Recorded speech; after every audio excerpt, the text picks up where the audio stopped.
क्या Donald Trump पे हुए हमले के पीछे इजराइल का हाथ था?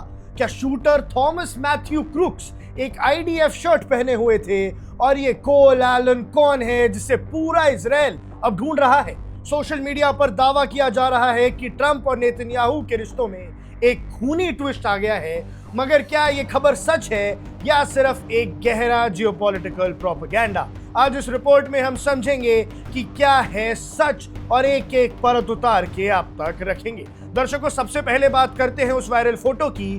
दावा है कि शूटर ने आईडीएफ यानी इजराइल डिफेंस फोर्सेस की स्वेटशर्ट पहनी थी, पर सच क्या है? इन्वेस्टिगेशन में साफ हुआ कि थॉमस मैथ्यू क्रूक्स ने उस दिन डेमोलिशन रैंच नाम के एक पॉपुलर यूट्यूब गन चैनल की ग्रे टी शर्ट पहनी थी।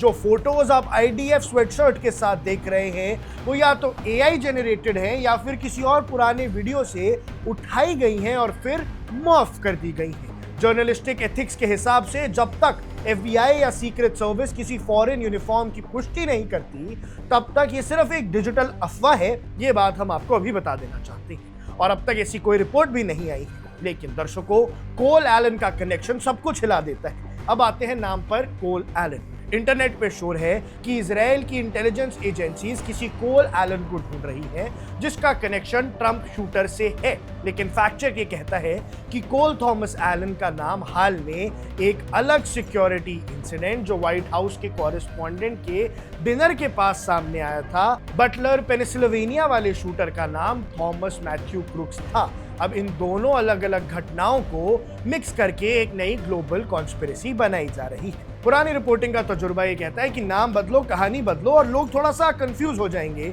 लेकिन अब ये सारी थ्योरीज चल रही हैं सोशल मीडिया पे और इजराइल और यूएस के रिश्तों के बीच में जो खटास आ गई है ये उससे भी जोड़ी जा रही है। सबसे दिलचस्प थ्योरी ये थी कि क्योंकि यूएस ने सीज फायर कर दिया, इजराइल में बहुत धमाके हो गए, इजराइल को काफी नुकसान हुआ और शायद अब यूएस ईरान के अंदर रेजिम चेंज ना कर पाए। इन्हीं सब वजहों से इजराइल अब नाराज हो गया है यूएस से। और यूएस पूरे देश से तो क्या नाराज होगा, उनसे तो पुरानी दोस्ती है, लेकिन ट्रंप से नाराज हो गया है, इसीलिए ये घटना हुई।